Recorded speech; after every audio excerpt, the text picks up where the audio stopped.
Oh iya.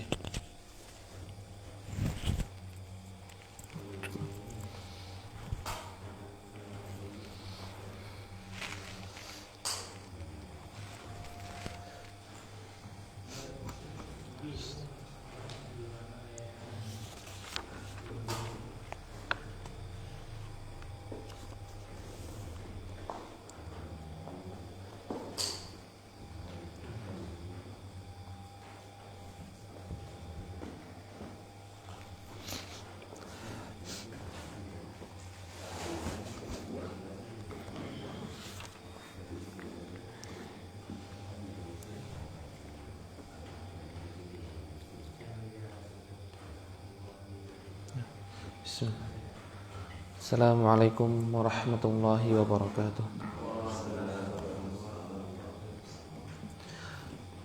Alhamdulillah alladzi arsala rasulahu bil huda wa dinil haqq liyudhhirahu 'ala ad-dini kullihi wa kafaa billahi shahida. Ashhadu an la ilaha illallah wahdahu la syarika lah wa ashhadu anna Muhammadan abduhu wa rasuluhu sallallahu ala alihi wa sahbihi wa sallam tasliman mazida ma'bad. Alhamdulillah,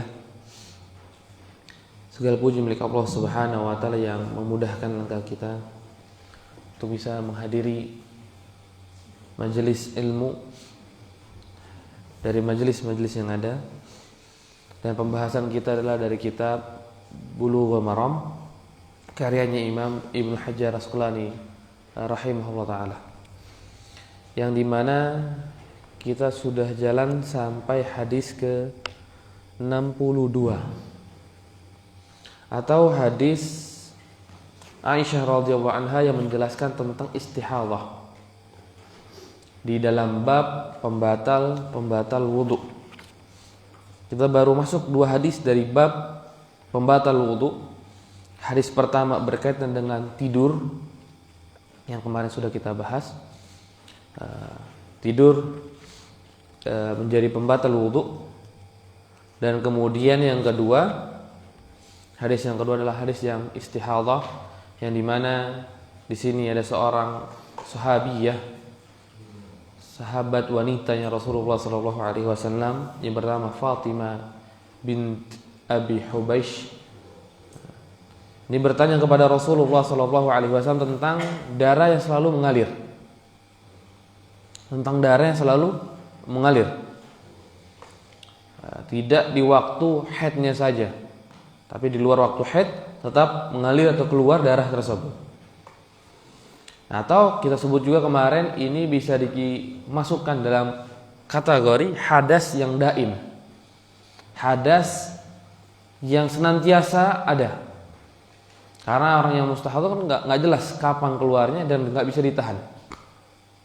Maka dikategorikan oleh para ulama ini adalah hadas yang daim. Hadas karena haid termasuk bagian dari hadas besar. Tapi kalau istihadhah itu bukan hadas besar. Maka ketika ditanya bagaimana ketika aku istihadhah, maka dia bertanya afa ada shalah, apakah aku meninggalkan salat? Karena darah terus yang keluar. Karena Fatimah radhiyallahu anha ketika ini berpikir ketika keluar darah dari kemaluannya, maka ini seperti darah haid dan darah nifas. Walaupun tahu Fatimah ini darahnya beda dengan darah haid dengan darah nifas. Nah, ketika hal tersebut maka membuat ragu. Maka bertanya kepada Rasulullah, apakah aku meninggalkan salat ya Rasulullah SAW? Ketika aku keluar darah ini, dan ini keluar darahnya nggak berhenti, bisa jadi tahunan, bisa jadi bulan.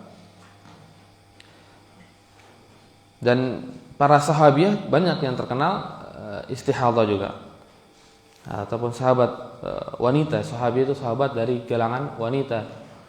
Kalau sahabi itu adalah sahabat dari kalangan laki-laki. Maka jawaban Rasulullah, tidak. Kamu nggak boleh meninggalkan sholat. Kamu tidak boleh meninggalkan sholat. Innama dzalika irqun. Sungguhnya darah yang keluar dari kemaluanmu itu adalah, mungkin bahasa kita, penyakit. Penyakit. Dan sebagian hadis menyebutkan itu adalah kerjaannya syaitan. Itu adalah perbuatannya syaitan. Ini penyakit, bukan darah haid, bukan darah istihadah. Maka pun kalau kita lihat, darahnya itu akan berbeda dengan darahnya haid. Darahnya akan terlihat segar, lebih segar daripada darah haid. Darah haid itu warnanya agak kegelapan, dan sedangkan darah istihadah itu warnanya seperti darah seperti kita biasa. Itu darah istihadah. Maka ketika darah istihadah terus berkeluar, maka kata Rasul, enggak tinggalkan sholat, tetap engkau sholat. Dan kedudukanmu seperti kedudukan orang atau wanita yang tahirah, yang suci, yang wajib bagi dia sholat, yang wajib bagi dia misalkan saum, ketika lagi waktu saum Ramadan, atau ketika dia haji, maka dia boleh pergi haji. Kasihan ketika ada seorang wanita misalkan mustahadah, dia itu seorang yang istihadah dan tahunan, karena nggak jelas ini kapan berhentinya, bisa jadi tahunan. Anggap misalkan kita anggap 10 tahun dia kena istihadah, maka kasihan masa 10 tahun yang ketika dia ingin pergi haji, apalagi kalau seandainya dia sudah dapat nomor antriannya dan waktunya dan akhirnya meninggalkan. Maka di sini Rasul menyebutkan tidak, kamu tidak boleh meninggalkan sholat, menunjukkan bahwa istihadah berbeda dengan darah haid. Nah, tetapi yang masuk poinnya yang ingin dijelaskan oleh Ibnu Hajar Asqalani rahimahullah, istihadah tetap namanya hadas, tapi hadasnya bukan hadas besar. Maka Rasulullah melanjutkan, fa idza aqbalat haidatuki fada'is shalah. Dan kalau seandainya haidmu datang, maka engkau baru berhenti sholat. Nah, di sini kita bisa mengetahui haid datang dengan 2 cara yang dikabarkan oleh Rasulullah SAW. Pertama adalah waktu kebiasaan kita, waktu kebiasaan wanita. Karena wanita yang haid, kita enggak. Waktu kebiasaan wanita. Ketika wanita biasanya itu misalkan sekarang tanggal 19 Zulqa'dah, ya. Tanggal 19 Zulqa'dah sampai tanggal 25 misalkan. Berarti range antara 19 sampai 25. Oh, nanti Zulhijjahnya sama lagi tanggal 19 sampai 25. Entar Muharramnya juga sama. Maka itu dia sudah memiliki adat dalam haidnya. Maka ketika waktu tanggal 19, maka dia tinggalkan sholat. Waktu tanggal 19 dia tinggalkan sholat. Misalkan sekarang haid, kemudian setelah haid tahunya nggak suci. Maksudnya nggak suci, nggak berhenti dari darah. Tapi setelah tanggal 25 darahnya sudah berbeda. Darahnya sudah lebih segar, misalkan lebih merah. Maka itu dinamakan istihadah. Kemudian sampai tanggal 19 Zulhijjah, maka dia harus berhenti sholat di tanggal 19-nya. Tapi tanggal 26 sampai tanggal 18, maka dia wajib sholat. Karena tanggal 26 sampai tanggal 18 ini disebutkan oleh Rasulullah, inna madzalika irqun. Itu adalah penyakit. Dan tetap dia wajib sholat. Tapi kalau datang waktu haid atau datang waktu nifas setelah melahirkan, maka baru bagi dia meninggalkan sholat, meninggalkan saum, nggak boleh tawaf. Nggak boleh tawaf. Atau yang kedua yang disebutkan juga, itu dengan cara mengetahui dari spesifik darah. Pertama dengan waktu kebiasaan haidnya wanita, yang kedua dengan darahnya, jenis darahnya. Darah haid itu lebih bau, lebih bau anyir, dan kemudian lebih warnanya agak kehitaman. Warnanya lebih ke warna kehitaman. Sedangkan darah istihadah ini darahnya lebih segar. Karena bedanya kalau istihadah bukan dari rahim. Karena kan haid kan karena nggak dibuai, akhirnya menurunkan darah haid.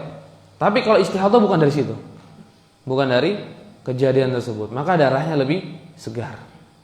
Maka kalau seandainya datang waktu haid, lihat darahnya, taunya darahnya sudah berubah nih, sudah hitam, maka ketika itu masuk waktu haid. Tapi ada masa antara waktu haid dengan haid yang lainnya itu minimal 15 hari. Karena tidak mungkin kurang dari 15 hari. Yang nanti kita akan bahas lebih lanjut ketika pembahasan di haid.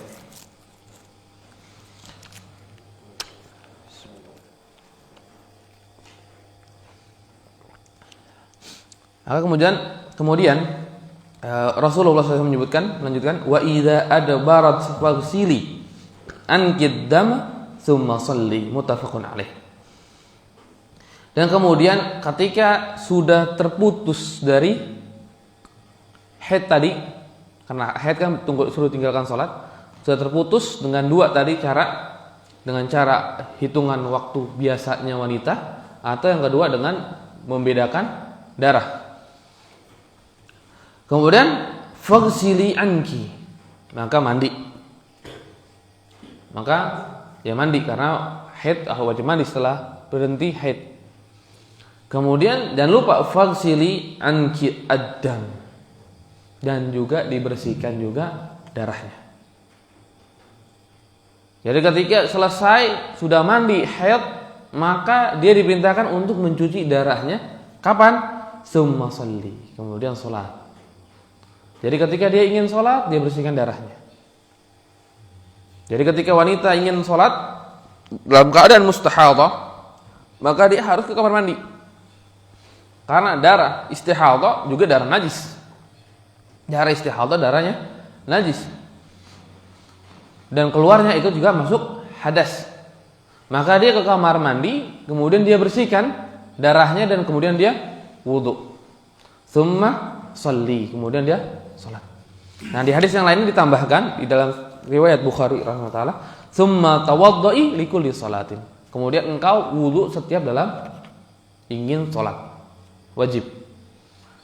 Maka ketika ingin sholat zuhur, ke kamar mandi, bersihkan darah, kemudian dia berwudu, kemudian dia sholat zuhur. Bagaimana kalau seandainya jatuh tetes lagi darah haidnya, darah istihadhahnya, maka itu tidak masalah. Maka itu tidak masalah, karena ini adalah penyakit yang sedang dia derita.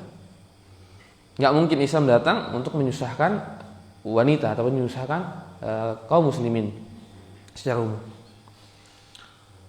Nah, ini akhirnya para ulama ditarik umum dengan permasalahan orang-orang yang punya penyakit yang dimana terus senantiasa, seperti misalnya penyakit yang kentut terus nggak bisa ditahan, keluar begitu saja, ataupun pipis terus beser ya.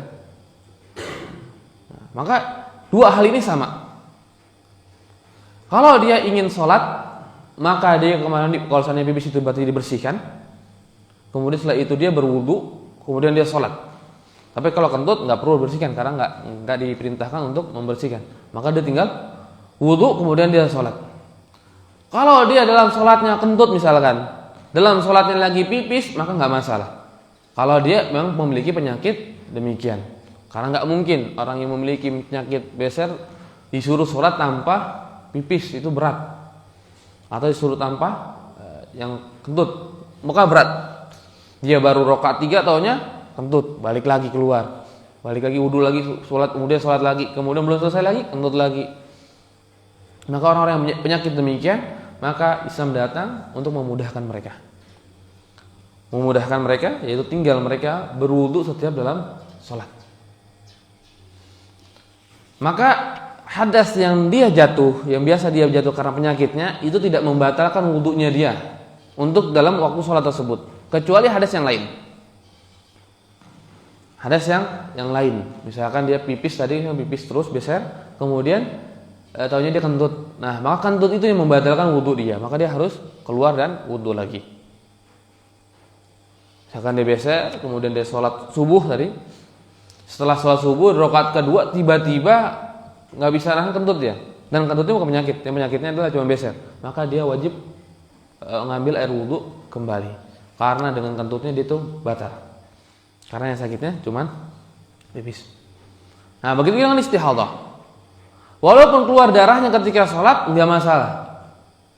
Tapi kalau dia keluar penyakit kentut misalkan, ataupun hal yang lain, pembatal sholat atau pembatal wudu, maka dia keluar kemudian dia kembali sholat. Tapi darahnya tidak membatalkan. Ini yang kedua tentang darah istihadah. Darah, jadi wanita keluar darah ada 3 macam. Ada darah haid, darah nifas, dan kemudian ada darah istihadah. Dan tiga-tiganya najis. Ya, najis juga. Tapi darah haid, darah nifas memiliki hukum sendiri, darah istihadah memiliki hukum sendiri. Yang sudah kita ceritakan sedikit tadi. Kemudian Ibnu Hajar Asqalani rahimahullah taala membawakan hadis yang ketiga.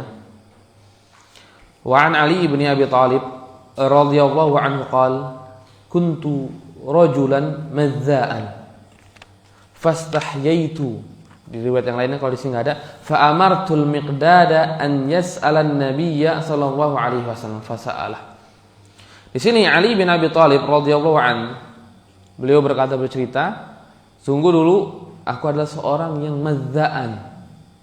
Madza'an ini adalah orang yang mudah keluar air madhi. Bukan air mani, air madhi. Maka dari laki-laki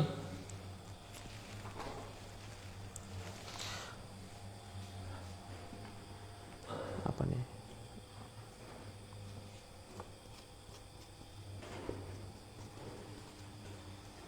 Atau air ya?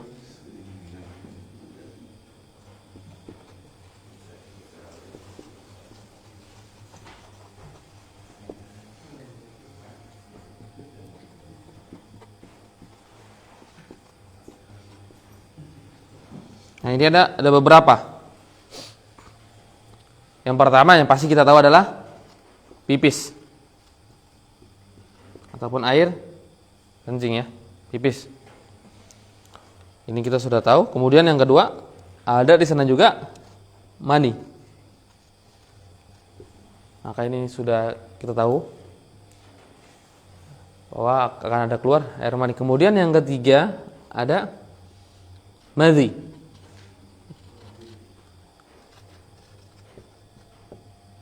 Madhi. Hari sini. Kemudian yang keempat ada namanya wadi. Nah, ini 4 air yang keluar dari kemaluan laki-laki. Kemudian bagian depannya laki-laki. Air pipis berarti ini dia cuma hanya wajib wudu. Ini wajibnya wudu. Nah, ketika kita pipis, bukan airnya ya, kita pipis maka keluar wajib kita berwudu. Kemudian kalau mani, maka ini wajib mandi.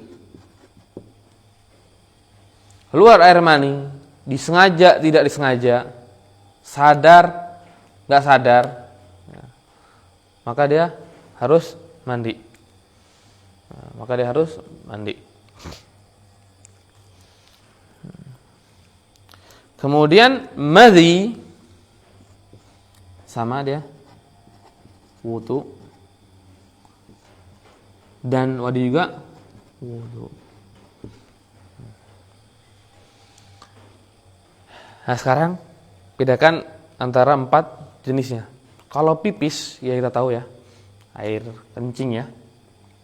Ini bentuknya demikian yang kayak air ngalir, kadang warnanya putih, kadang warnanya kuning, kadang bermacam-macam kalau tergantung makanan yang kita makan. Ya, saya pernah ketika minum vitamin C, saya kaget. Keluar air pipisnya taunya sangat orange. Terus kaget apa saya sakit atau apa gitu, tanya gara-gara minum vitamin C apa gitu. Nah, maka ini sudah kita tahu bentuknya. Nah, kalau mani bentuknya ini airnya adalah seperti putih ya, bukan bening ya, putih lengket dan ya bisa dikatakan kental lah. Ini Dia air mani. Warnanya putih, bukan air bening. Kemudian dia itu nanti ada lengket dan juga agak kental, enggak cair. Kalau air pipis kan cair, seperti air kan. Kalau dia tidak. Kemudian air madhi. Nah, madhi bukan putih tapi bening. Mirip seperti pipis, kan bening kan. Pada dasarnya itu yang bagus kan yang bening. Dia bening tapi dia lengket. Tapi tidak kental.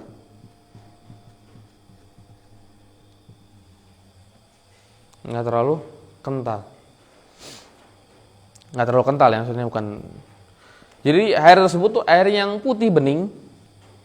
Ketika misalkan kita lihat airnya putih, maka di sini disebutkan di abyadul lazij raqiq. Dia putih lengket, maksudnya lengketnya ini enggak terlalu seperti mani. Enggak terlalu seperti air mani. Dan dia putih.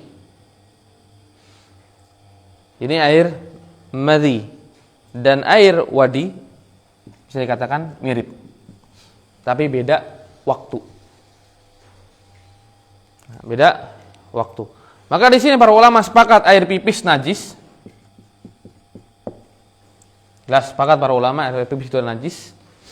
Dan kemudian jumhur ulama air mani itu adalah tahir. Dan ini pendapat yang kuat. Tahir. Tahir berarti suci ya. Dan ini yang kuat karena kalau seandainya air mani itu najis, berarti kita tercipta dari yang najis. Kemudian air madhi pada dasarnya para ulama sepakat tentang kenajisannya. Tapi mereka berbeda tentang derajat kenajisannya. Nanti kita jelaskan setelah ini. Kemudian air wadi juga sama najis. Jadi yang suci cuma hanya air mani saja. Yang suci hanya air mani saja. Selain tersebut najis.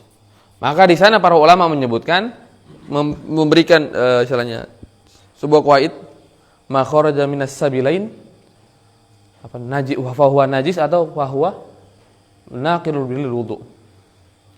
Apa-apa yang keluar dari dua sabilain atau dua jalan, maksudnya kemaluan depan dan ke belakang, maka dia itu membatalkan wudu. Membatalkan wudu. Karena semua ini dengan perbedaan bentuknya, beda hukumnya najis atau tidak najis, tapi semuanya sepakat istilahnya, semuanya ini menjelaskan bahwa wudunya batal. Bahwa wudunya batal. Kecuali di mani ada tambahan, bukan sekedar wudunya batal, tapi dia telah berhadas besar.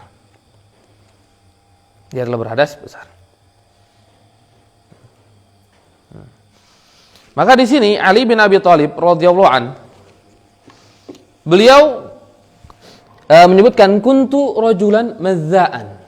Aku ini adalah orang yang mazza'an. Mazza'an ini adalah isim mubalaghah, yang berlebihan. Berarti menunjukkan bahwa Ali bin Abi Thalib itu ya mungkin bahasa kita gampang sekali keluar air madhinya. Kuntu rajulan mazza'an. Dan disebutkan oleh para ulama madhi keluarnya itu ada dua waktu.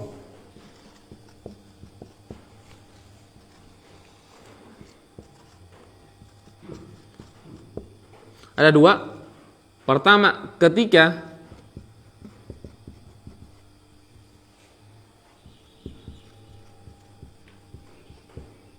ada syahwat. Yang kedua,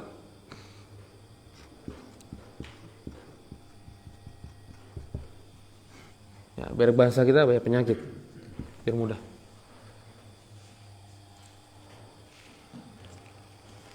Nah, yang pertama adalah ketika syahwat.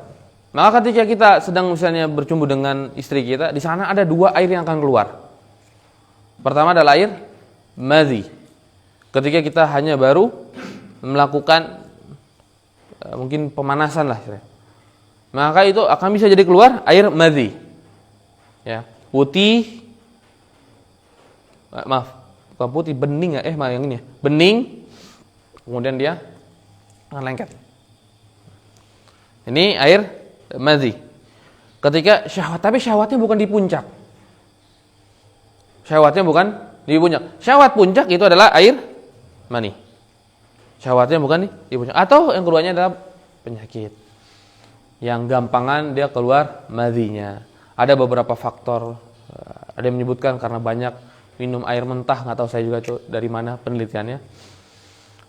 Pernah guru saya ngomong itu karena banyak minum air mentah, nggak dimasak atau nggak disuling, atau nggak diolah dengan teknologi. Atau emang dia tuh punya penyakit demikian, punya kebiasaan demikian. Nah, di sini bukan menunjukkan Ali bin Abi Thalib adalah orang yang tercela gitu. Karena madhinya gampang keluar, enggak. Tidak. Bisa jadi Ali yang kedua. Maka ketika hal tersebut terjadi, tapi Ali bin Abi Thalib malu. Yang lain itu menyebutkan fastahyaitu min Rasulillah sallallahu alaihi wasallam lima kani ibnatihi. Aku malu kepada Rasulullah sallallahu alaihi wasallam karena kedudukan anaknya, putrinya kepadaku. Putrinya adalah istrinya Ali bin Abi Thalib, Fatimah. Fatimah binti Muhammad radhiyallahu anha adalah istrinya Ali bin Abi Thalib. Maka ketika Ali bin Abi Thalib menikah dengan Fatimah, taunya Ali bin Abi Thalib kena maza'ah. Ketika kena, maka Ali malu untuk bertanya kepada Rasulullah SAW langsung.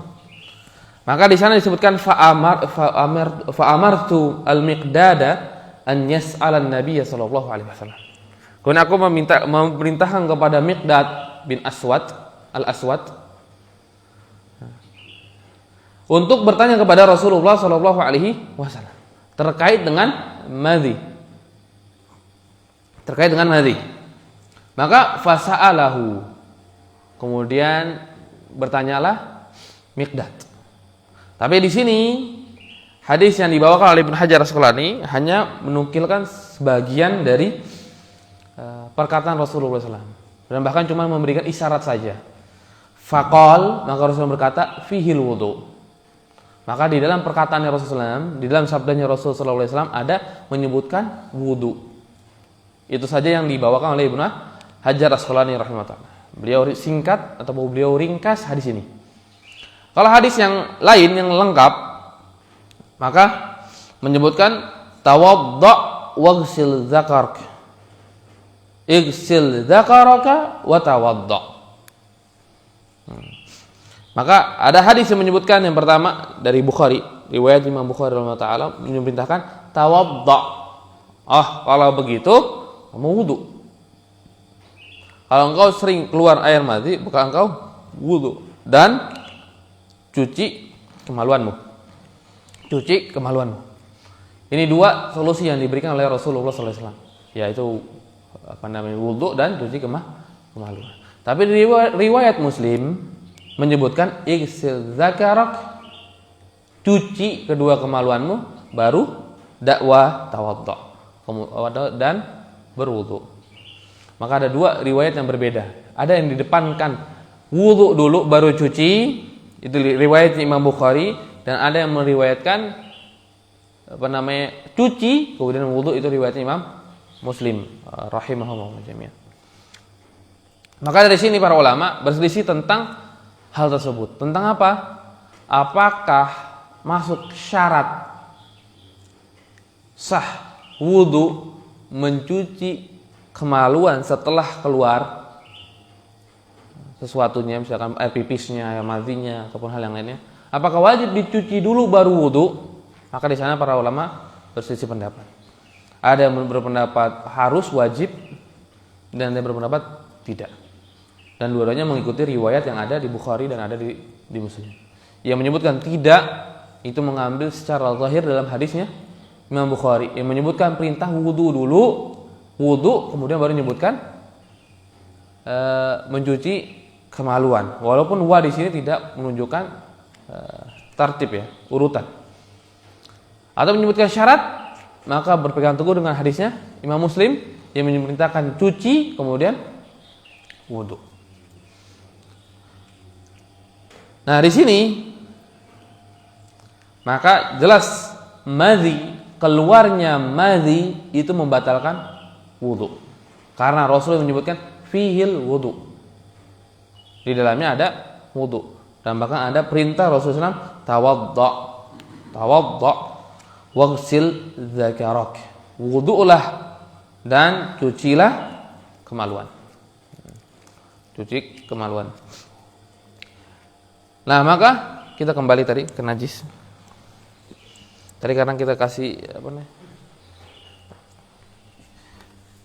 tentang kenajisan madhi. Sebelumnya kita bahas dulu najis kebagi 3. Ada namanya mukhaffafah, ada namanya mutawassithah,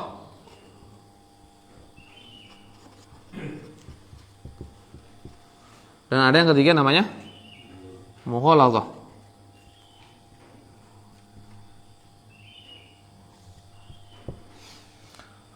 Mughaladzah ini adalah berkaitan dengan apa? Anjing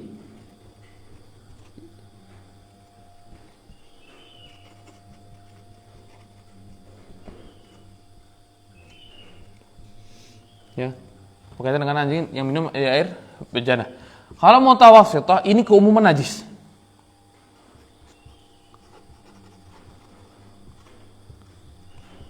Keumuman najis semuanya mutawassithah. Keumuman najis mutawassithah. Kemudian mukhaffafah ini adalah air seni anak laki-laki di bawah 2 tahun dan belum makan kecuali ASI. Itu ada 2 syaratnya.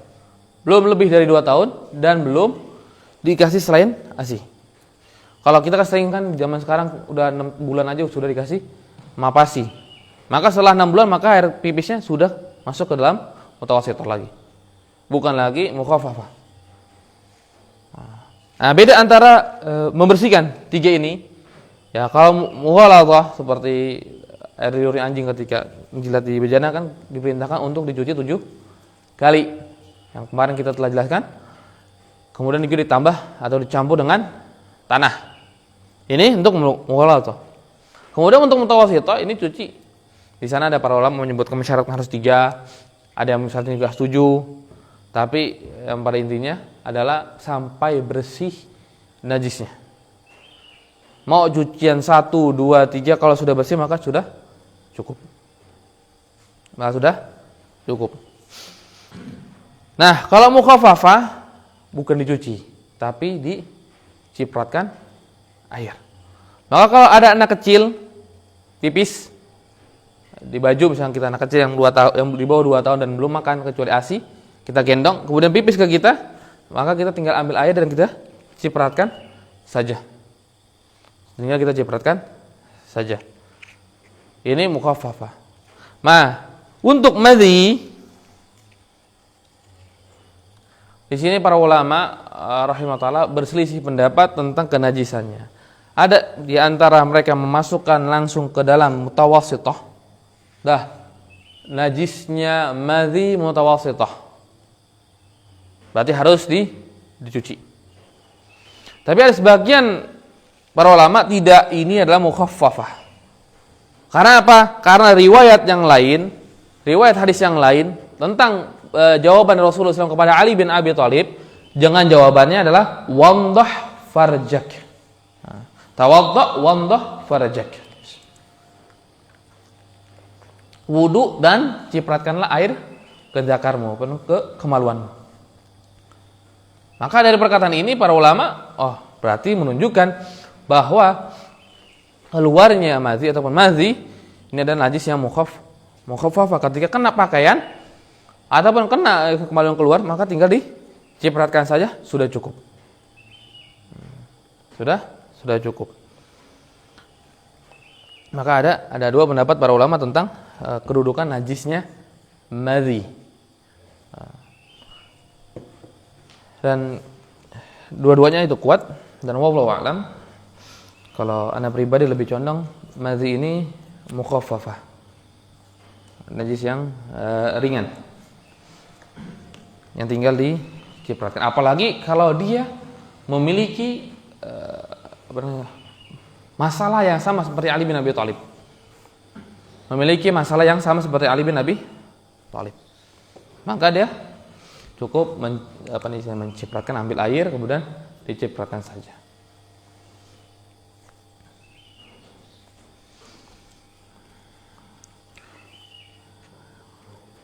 Nah, kemudian dicipratkan ataupun dicuci itu zakarnya saja ataupun sama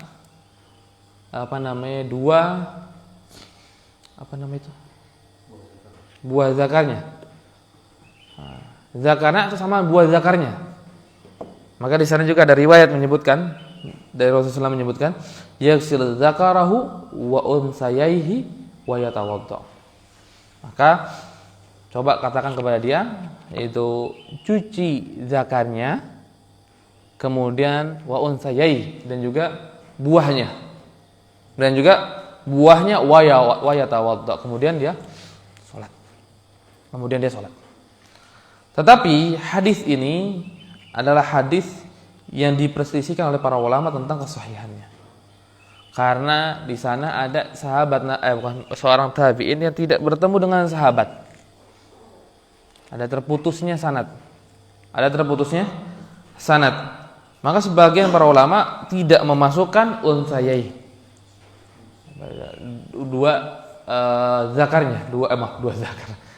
Dua buahnya tidak dimasukkan dalam cucian.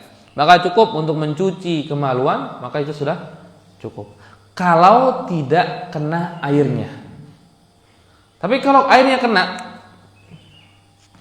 terkena kepada buah zakar, maka buah zakarnya juga harus dicuci atau dicipratin tadi. Tapi kalau nggak kena, maka hasilnya tidak dicuci. Kalau tidak kena, maka tidak dicuci. Ini madhi. Dan wadhi, bagaimana? Wadhi waktunya ini berbeda dengan madhi. Dia tidak berkaitan dengan syahwat. Dia ini bisa keluar terkait kita kecapean, kelelahan.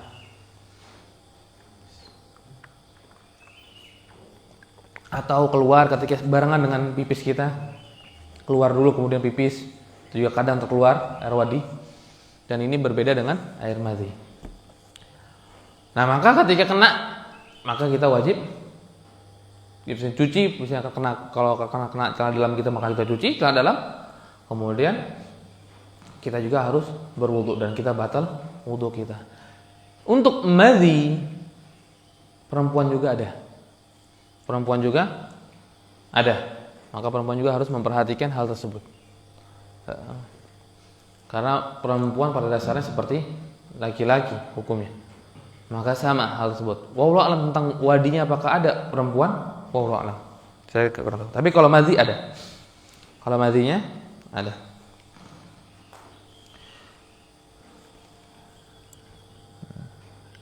Nah, kemudian hadis yang selanjutnya, hadis yang ke-4 ya. 1, 2, 3, 4 ya. Hadis yang keempat atau pembatal yang keempat yang disebut oleh Ibnu Hajar Asqalani rahimahullah taala adalah wa an Aisyah radhiyallahu anha anna an-nabiy sallallahu alaihi wasallam qabbala ba'da nisaihi thumma kharaja ila shalah wa lam yatawadda akhrajahu Ahmad wa dha'afahu al-Bukhari. Hadis yang keempat ini adalah hadis dari Aisyah radhiyallahu anha, istrinya Rasulullah sallallahu alaihi wasallam yang paling dicintai setelah Khadijah. Dan sesungguhnya Rasulullah sallallahu alaihi wasallam itu pernah mencium sebagian istri-istrinya, bukan cuma sekarang, pernah bukan ya, ketika itu mencium dan kemudian tsumma kharaja ila shalah. Setelah mencium istrinya, kemudian dia keluar ke masjid untuk sholat. Dan kemudian Rasulullah SAW sholat, disebutkan oleh Aisyah walam yatawadda, dan kemudian dia tidak berwudu. Kemudian Rasulullah SAW tidak berwudu setelah mencium istrinya di rumah. Mencium istrinya di rumah, kemudian langsung ke masjid sholat tanpa berwudu lagi Rasulullah SAW. Maka di sini Ibnu Hajar Asqalani rahimahullah taala ingin menyebutkan pembatal yang keempat. Karena juga di sini ada khilaf juga ya. Itu adalah menyentuh wanita. Menyentuh wanita. Kalau kita lihat dari hadis ini, maka menyentuh wanita, terutama lagi istri kita, tidak membatalkan wudu. Bahkan di sini Rasulullah SAW bukan sekedar menyentuh, bahkan mencium. Qabbala ba'dha nisaihi. Rasulullah SAW itu mencium sebagian istrinya, kemudian langsung sholat tanpa berwudu kembali, menunjukkan perbuatan Rasulullah SAW tersebut tidak membatalkan wudu. Kemudian Imam Ibnu Hajar Asqalani rahimahullah menyebutkan akhrajahu Ahmad wa dha'afahu al-Bukhari. Ya, hadis ini dikeluarkan oleh Imam Ahmad bin Hanbal, tetapi didhaifkan oleh Imam Bukhari. Didhaifkan hadis ini oleh Imam Bukhari, dan bahkan Imam Ahmad sendiri juga mendhaifkan hadis ini. Imam Ahmad berkata di tempat yang lainnya, hadis munkar. Hadisnya munkar, dan juga didhaifkan oleh Sa'id Ibnu Qattan, dan juga Imam Tirmidzi juga mendhaifkan hadis ini. Maka bagaimana hukumnya? Bagaimana hukum menyentuh wanita, batal atau tidak wudunya? Batal atau tidak wudunya? Maka di sana para ulama rahimahumullah jami'an itu memiliki, ya sekiranya ada beberapa pendapat dari hal tersebut. Kita sebutkan cuma hanya dua aja. Pendapat pertama menyebutkan batalnya seorang laki-laki menyentuh wanita, dan yang kedua tidak batal. Tidak batal. Yang beliau menyebutkan batal bukan berdalil dengan hadis ini. Dan hadis ini adalah hadis yang dhaif, sebutkan tadi kan. Tapi mereka berdalil dengan ayat atau dengan surat Al-Maidah ayat ke-6. Ya, ketika menceritakan tentang berwudu, ya ayyuhalladzina amanu idza kuntum ila sholati faghsilu wujuhakum wa aydiyakum ilal marafiqi wamsahu bi ru'usikum wa arjulakum ilal ka'bain. Menceritakan tentang wudu. Kemudian setelahnya ada yang menyebutkan aula mastumun nisa. Ada yang menyebutkan pembatal, kita baca ayatnya.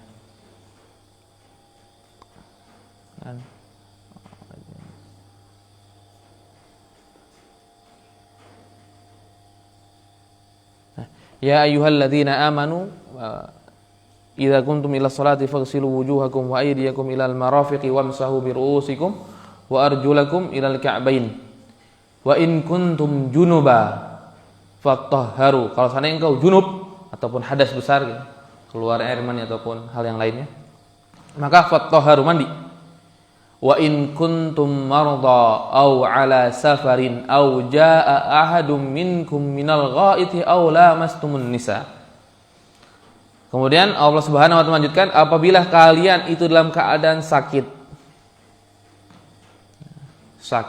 yang tidak bisa menyentuh air, ya. Au ala safarin, dalam keadaan safar. Maka orang safar itu boleh tayamum nanti. Au jaa ahadum minkumul ghaid, atau kalian itu ke ghaid, buang air besar. Nah di sana cangkup semuanya, buang air besarnya, pipisnya, dan juga yang keluar anginnya. Karena di dalam buang air besar itu tiga hal tersebut akan ada. Kemudian aula mastumun nisa, atau menyentuh wanita. Falam tajidu ma'an, dan kalian tidak mendapatkan air, fatayammamu sa'idan thayyiban, maka bertayamumlah kalian dengan tanda yang baik. Maka di ayat ini menjadikan dalil sebagian para ulama yang menyebutkan batalnya menyentuh wanita. Tapi menyentuh wanita yang dimaksud adalah seperti ulama Syafi'i, la yahrumu nikahuha. Anna lamsa man la yahrum nikahuha naqidun lil wudu. Menyentuh wanita yang tidak diharamkan nikah kepadanya, maka itu barulah yang membatalkan wudu. Atau istilah di dalam Fathul Matan Abi Syuja ataupun Ghayatut Taqrib, beliau menyebutkan ajamiyah, wanita yang ajamiyah, wanita yang asing. Maksudnya adalah wanita yang bukan mahramnya. Ketika laki-laki menyentuh wanita yang bukan mahram, baru batal menurut Imam Syafi'i. Jadi bukan istri kepada suami, bukan istri kepada sesuami, atau kita kepada anak, atau kita kepada yang lainnya. Itu tidak membatalkan wudu. Karena di sana sangat jelas Abu Syuja rahimahullah taala itu menyebutkan di dalam kitabnya Matan Ghayatut Taqrib, di sana adalah wanita yang asing. Wanita yang asing. Atau beda di sini perkataannya, anna lamsa man la yahrumu nikahuha. Menyentuh wanita yang tidak diharamkan untuk menikah dengannya. Maksudnya adalah yang ajaniyah. Atau wanita yang asing. Wanita asing tersebut baru yang membatalkan wudu. Karena berdalil dengan hadis, dengan ayat aula mastumun nisa, menyentuh wanita dalam ayat tersebut. Ya. Maka membatalkan wudu menurut ulama Syafi'iyah dan juga orang-orang yang mengikuti beliau. Tapi ada pendapat para ulama yang lainnya tidak demikian. Karena kalau kita mengambil konteks ayat tersebut, ingin menjelaskan tentang tayammum. Dan tayammum para ulama sepakat kegunaannya itu dua. Untuk hadas besar dan untuk hadas kecil. Kalau seandainya ayat ini aula mastumun nisa dimasukkan hanya menyentuh wanita, maka ayat ini enggak mustaqim dalam menyebutkan bahwa tayamum bisa menggantikan hadas besar dan hadas kecil. Maka di sana disebutkan para ulama enggak. Maksudnya aula mastumun nisa ini adalah jima untuk mewakilkan hadas besar. Untuk mewakilkan hadas besarnya. Maka kemudian kalau kita buka tafsir Ibnu Katsir rahimahullah taala, taunya para sahabat Nabi sallallahu alaihi wasallam memaknai aula mastumun nisa itu dengan jima. Seperti Abdullah bin Mas'ud, seperti Abdullah bin Abbas, dan seperti Ubay bin Ka'ab, ahli Quran Rasulullah, atau Ali bin Abi Thalib. Maka disebutkan Ali, Ubay, Abdullah bin Abbas, Abdullah bin Mas'ud nanti. Kemudian wa Mujahid tabi'in, Tawus, Hasan al-Basri, dan juga para ulama yang lainnya. Maka maksudnya aula mastumun nisa adalah jima. Sampai menyebutkan beliau anna dzalika kinayatun 'anil jima'. Ini lamas di sini ini kinayah, maksudnya kata hiasan, maksudnya hiasan untuk jima. Untuk memperhaluslah perkataan, maka dikatakanlah aula mastumun. Sebagaimana juga firman Allah Subhanahu wa taala yang lainnya, wa in tallaqtumuhunna min qabli an tamassuhun. Kalau seandainya kalian telah mentalak wanita-wanita min qabli an tamassu. Nah, sama. Mas lamasa dengan mas. Tapi di sini apa maksudnya? Bukan sekedar kita itu nikah dengan wanita, kemudian kalau kita belum sentuh maka kita nggak dapat ini ya. Enggak, bukan. Maksud di sini ada min qabli an tamassuhun, itu maksudnya jima. Sepakat para ulama maksudnya adalah jima. Wa qad faradtum lahunna fariidatan fa nisfu ma faradtum. Kalau seandainya kita mencerai wanita yang belum kita jimai, maka maharnya setengahnya milik kita. Maharnya setengahnya milik kita. Maka wanita tersebut harus memberikan setengahnya untuk kepada kita. Kemudian juga ayat yang lainnya, ya ayyuhalladzina amanu idza nakahtum al-mu'minat tsumma talaqtumuhunna min qabli an tamassuhunna fama lakum 'alaihin min 'iddatin ta'tadunaha. Ayat yang lainnya menyebutkan tentang iddahnya. Wanita yang telah kita nikahi kemudian kita cerai sebelum kita jimai. Maka disebutkan di dalam ayat ini dalam surah Al-Ahzab, maka bagi dia tidak ada iddah 3 kali haid. 3 kali haid. Nah, perhatikan ini. Kalau seandainya ada terjadi, karena sering pernah beberapa kali kita dengar setelah akad bahkan langsung dicerai. Setelah akad langsung dicerai. Maka itu bagi wanita tersebut tidak ada iddahnya. Nah, di sini juga sama antamassuhun. Maka Ibnu Katsir rahimahullah menyebutkan bahwa 2 ayat ini dan masih banyak ayat yang lainnya yang menyebutkan la masa dan ga masa itu bermakna jima. Bermaknanya jima. Sampai ada seorang datang kepada Abdullah bin Abbas atau Abdullah bin Mas'ud dan berkata, manusia di sini sebutnya al-mawali. Mawali itu pada sini kayak budak ataupun tuan. Tuan menyebutkan lamas itu maksudnya bukan jima. Wa qala an-nasu minal Arab, dan berkata manusia dari Arab. Maksudnya lamas itu adalah jima. Maka bagaimana? Maka jawabannya adalah jima. Karena yang diambil adalah karena bahasa Arab, ya berarti dari Arab. Dicari dengan bahasa Arab tersebut. Dan sedangkan orang Arab ketika menyebutkan hal ini adalah bermakna jima. Maka ya, melamas yang ada dalam ayat tersebut maknanya jima. Maka pendapat yang kedua, kalau seandainya bukan menjimai istri, maka tidak batal. Karena ya ketika hadas besar, maka hadas kecil pun batal. Maksudnya ketika kita melakukan hadas yang besar, maka wudu pun batal. Kita sudah berwudu, kemudian misalkan kita berjima, atau kita berwudu kemudian wanita haid, maka wudunya pun ya batal.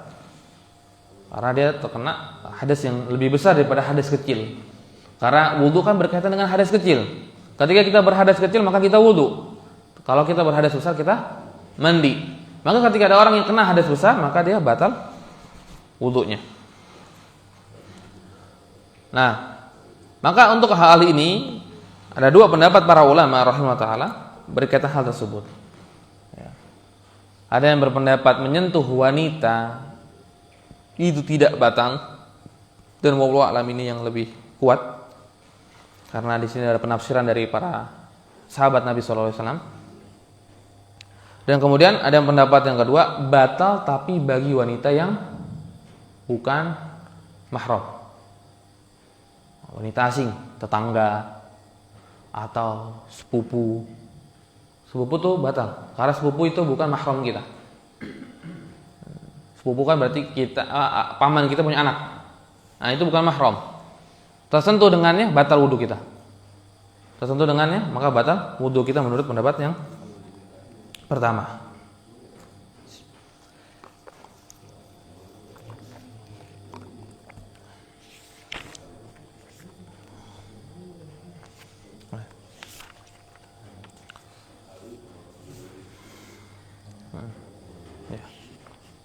Maka kita sudah dapat berapa? Pembatal-pembatal wudu. Pertama naum, tidur. Kemudian yang kedua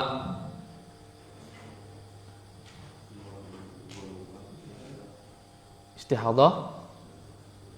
Kemudian yang ketiga madhi. Yang keempat menyentuh wanita. Yang menyentuh wanita. Maka dari 4 hal tersebut, naum atau tidur, kita jelaskan berarti tidur yang seperti apa? tidur yang terlelap dan bukan dalam keadaan hay'ah para sahabat Nabi SAW yang kemarin tertidur ya di hadis Anas. Kemudian yang kedua istihadhah. Istihadhah pembatal wudu, maksudnya bukan pembatal wudu sih. Ya, lebih dia wajib wudu setiap salat. Kemudian yang ketiga madhi. Keluar madhi maka wajib wudu karena madhi termasuk pembatal wudu. Kemudian yang keempat kelebihan. Keempat baru tadi ini adalah menyentuh wanita. Menyentuh wanita yang bukan mahram, maka itu membatalkan wudu menurut ulama Syafi'i dan ataupun pendapat yang pertama tadi kita sebutkan. Dan kemudian setelahnya ini adalah hadis yang menyebutkan tentang, kalau nggak salah agak panjang. Iya. Ini kita tangguhkan di pertemuan yang akan datang karena hadis ini adalah hadis yang dijadikan oleh para ulama sebuah qawaid yang sangat besar. Termasuk qaidatul kubra. Kaidah besar dalam agama. Hadis yang kelima. Maka ini pembahasannya sepertinya panjang. Kita akan lakukan di pertemuan yang akan datang. Tentang asalnya sih tentang kentut. Tapi para ulama dijadikan umum bahwa ini ada qawaid yang sangat besar dan bahkan disebutkan para ulama khamsatu qawaid. Ada qawaid ataupun kaidah 5 yang terbesar. Dan salah satunya itu diambil dari hadis ini. Dan salah satunya adalah diambil dari hadis ini atau hadis yang kelima dari Bulughul Maram dari bab nawaqidul wudu. Dari bab pembatal wudu. Insyaallah kita akan jelaskan di pertemuan yang akan datang. Mungkin sebelum kita tutup ada yang ingin ditanyakan?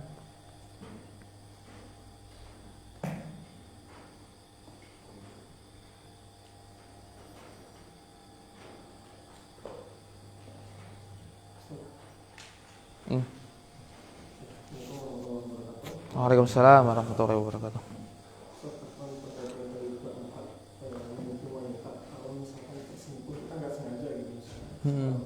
Kemudian misalkan dalam sebuah tempat yang sering rumah kerja itu kan ramai. Terus kita tidak sengaja sentuh misalkan papasan kulit tetap dia batal. Sama, sengaja ataupun nggak disengaja. Yang penting wanitanya wanita yang bukan mahram.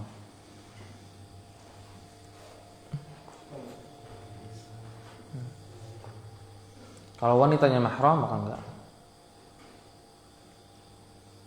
Tapi kalau pendapat yang kedua tidak batal. Tidak batal wudunya. Karena maknanya adalah jima dari hadisnya, ayat tersebut. Karena hadisnya dhaif kan? Hadis yang tadi dhaif tidak digunakan, maka digunakan ayat. Ada lagi? Waalaikumsalam. Ini tentang keraguan. Kadang-kadang kita kan kalau habis buang ada betul ya.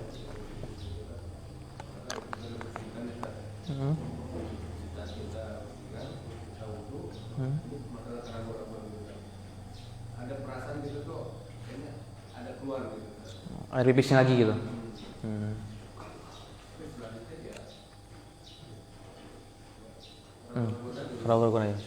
Maka nasihat pertama yang disebutkan oleh Syekh Fauzan hafizahullah taala, Syekh Shalih Fauzan, maka beliau berkata ada pertanyaan demikian yang sama, maka perkataan beliau adalah meminta perlindungan dari Allah Subhanahu wa taala dari syaitan. Sering-sering berta'awudz kepada Allah Subhanahu wa taala. Karena ini adalah gangguan dari syaitan, bisikan dari syaitan. Syaitan yang membisikkan supaya kita ragu dan akhirnya punya prinsip ragu gitu ya. Demikian maka diperintahkan yang pertama oleh beliau adalah ya berta'awudz kepada Allah Subhanahu wa taala.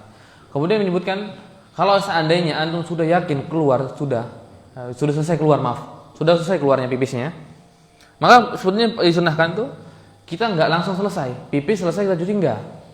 Tentu disunahkan ya digoyang dikit atau sebagian para ulama disentil pelan supaya memastikan keluar semuanya. Memastikan keluar semuanya selesai, maka nggak perlu lagi dipikirkan keluar atau tidak. Kalau kita masih keraguan, masih ada ragu nih keluar tidak, setelah melakukan hal tersebut, maka ambil air cipratan ke celana dalam kita. Ambil air dan cipratan ke sana dalam kita, dan kita sering bertawud kepada Allah Subhanahu wa taala. Dan kemudian setelah itu jangan lagi ditengok tentang ragunya. Udah yakin nggak keluar. Ada lagi yang ingin ditanya? Assalamualaikum warahmatullahi wabarakatuh. Waalaikumsalam warahmatullahi wabarakatuh. Saya pernah mendapati pertanyaan dari keluarga gitu, Pak. Ketika setelah haid itu, kan batas waktunya tuh terkadang beda-beda, Ustaz. Mungkin bedanya 7 hari atau lebih. Salah satu tanda-tandanya memang sudah hilang sama sekali darah itu. Nah, itu menjadi indikasinya itu apakah ada bekas-bekas sedikit itu masih dikatakan itu masa haid atau gimana, sehingga bisa melakukan sholat. Ya, seperti itu. Terima kasih. Assalamualaikum. Kalau seandainya fleknya flek darah, maka masih haid ya. Berarti masih belum habis darahnya. Tapi kalau yang keluarnya itu fleknya itu ketika dikeluar taunya kuning atau putih, maka para sahabat itu menyebutkan kita nggak menghitung hal tersebut. Kita tidak menghitung hal tersebut. Berarti maksudnya apa? Udah suci. Tapi kalau seandainya misalkan tanggal 25 tadi waktunya selesai, ya, pas paginya dibuka, taunya masih ada flek, maka jangan sholat subuh dulu. Jangan sholat subuh dulu sampai hilang tersebut. Oh, taunya hilangnya nanti di zuhur. Ya udah, maka baru zuhur mandi dan kemudian sholat zuhur. Kemudian sholat zuhur. Nanti berkaitan sholat apa yang harus diqadha. Maka di sana para ulama menyebutkan di antaranya ada 3 pendapat. Waktu yang ditinggalkan saja. Misalkan dia masuk haidnya waktu zuhur dan zuhur belum sholat. Kena haidnya zuhur, waktu zuhurnya belum sholat. Dia ketika kamar mandi tiba-tiba keluar darah. Maka para ulama menyebutkan ya udah, berarti yang diqadha cuma zuhur. Yang diqadha cuma zuhur. Pendapat pertama. Pendapat yang kedua enggak. Zuhur dengan asar. Karena zuhur dengan asar itu satu waktu yang sama, yang bisa dijamak. Ya. Kemudian yang lain lagi ya pendapat yang selanjutnya sampai isya.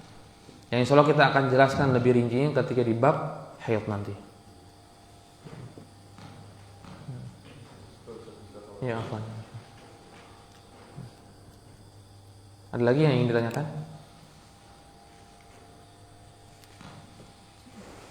Jadi insyaallah barakallahu fikum, mudah-mudahan bermanfaat, dan insyaallah kita lanjutkan di pekan yang selanjutnya di hadis ke-5 dan atau hadis yang ke-65 dari kitab Bulughul Maram. Wa akhiru da'wana alhamdulillahirabbil alamin. Assalamualaikum warahmatullahi wabarakatuh.